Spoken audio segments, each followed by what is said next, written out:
How much does our upbringing inform how we see ourselves within a relationship?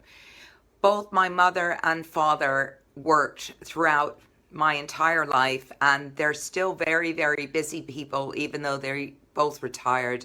Both highly educated. My mother was always working, and therefore I grew up with a role model of a working mom.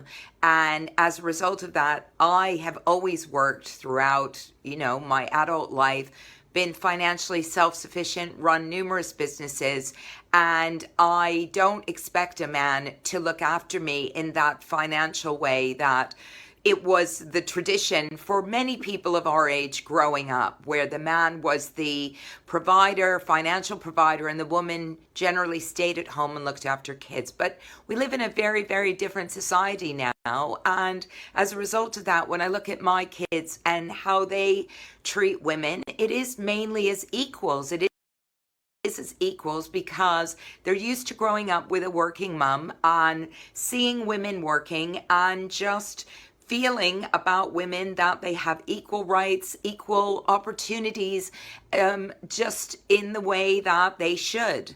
But I know that older men, Peter spoke yesterday about his own feelings about women and how he's had to overcome some of the toxicity and some of that inherent the inherent views that he has about women as being a little bit inferior to men because of his own upbringings and his feelings about his, the role of women that he saw growing up. And I think it is difficult for older guys, but we all need to reflect on, we're living in a different society now where people should have equal opportunities, and that's just not about work. It's also about in our relationship, about equality within our relationship, equality when it comes to our own sexual pleasure, being able to, pleasure each other in the way that we should. It's not just about men and their own, ability for us to get them off, but also for them to be able to give us the pleasure that we desire so we can have fun.